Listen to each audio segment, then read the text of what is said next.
திருப்பரங்குன்றம் தீப விவகாரம் நாடாளுமன்ற திமுக கவன ஈர்ப்பு தீர்மானம் கொண்டிருக்கு. அதை எப்படி பாக்குறீங்க? எந்த ஒரு ட்ரெடிஷனை அழிக்கணும் அப்படிங்கறதுல இந்த திமுக ஆட்சி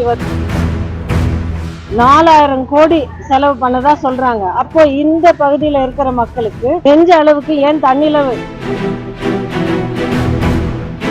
இது வரைக்கும் இது சம்பந்தமா அறநிலைத்துறை அமைச்சர் சேகர் பாபு எதுவுமே பேசவே இல்லை மேடம். இதை நீங்க எப்படி பாக்குறீங்க? எப்படிங்க பார்க்க முடியும்? அரசாங்கத்தோடைய ஒரு வெற்றியா இல்ல ஒரு தோல்வியா? மிகப்பெரிய தோல்வி தானே. இது வரைக்கும் இது சம்பந்தமா அறநிலைத்துறை அமைச்சர் சேகர் பாபு எதுவுமே பேசவே இல்லை மேடம். இதை நீங்க எப்படி பாக்குறீங்க? எப்படிங்க பார்க்க முடியும்? என்ன இந்த மாதிரி கேள்வி கேக்குறீங்க நீங்க? பொறுப்பான மந்திரியை இது வரைக்கும் இவ்வளவு பெரிய விஷயம் நடந்திருக்கு. அதுக்கு பொறுப்பு இருக்கிற அந்த பொறுப்பு எடுத்திருக்கிற அந்த மந்திரியை 4.5 வருஷம் அவர் பொறுப்பு எடுத்து ஏதோ பண்ணிட்டு இருக்காருன்னு வச்சுங்களா.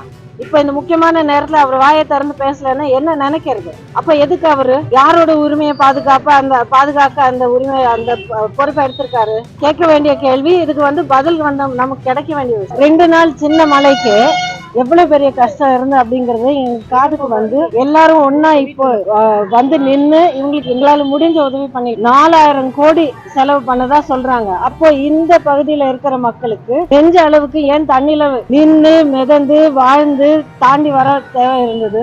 3 நாள் ஏன் அவ்வளவு கஷ்டப்பட வேண்டியதா இருந்தது? 4000 கோடி எங்க போச்சு? திருப்பரங்குன்றம் தீப விவகாரம் நாடாளுமன்ற திமுக கவன ஈர்ப்பு தீர்மானம் கொண்டிருக்கு. அதை எப்படி பாக்குறீங்க? நீதிமன்றத்தில் கொடுத்த தீர்ப்பை அரசாங்கம் மதிக்கணும். மதிக்கல, அதுக்கு பதில் அவங்க சொல்லணும்.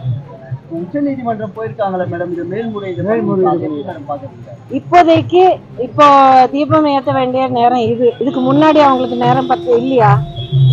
நேரங்காலம் பத்தலையா? அதுக்கு முன்னாடி உச்ச நீதிமன்றம் வரைக்கும் போறதுக்கு யாருக்கு எந்த நேரத்துல எந்த விஷயத்துல எந்த ஒரு ட்ரெடிஷனை மறக்கணும் மடக்கணும் இல்ல அழிக்கணும் அப்படிங்கறதுல இந்த திமுக ஆட்சி அவங்களுடைய செயல்களால ரொம்ப தெளிவா வெளிப்படுத்துறாங்க.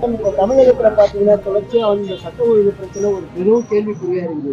அதிமுக சார்பில் இது எப்படி பாக்குறீங்க? அதிமுக சார்பில் இல்லைங்க, ஒரு தமிழனா எப்படி பார்க்க முடியாது? இன்னைக்கு யாரா இருந்தாலும் பாதுகாப்போட வீட்டை தாண்டி போக முடியல, காலேஜ் போக முடியல, பள்ளிக்கூடம் போக முடியல, வேலைக்கு போக முடியல, மார்க்கெட் போக முடியல, வீதியில போய் விளையாட முடியல. எப்படி என்ன நினைக்க சொல்றீங்க? அரசாங்கத்தோடைய ஒரு வெற்றியா இல்ல ஒரு தோல்வியா? மிகப்பெரிய தோல்வி தானே.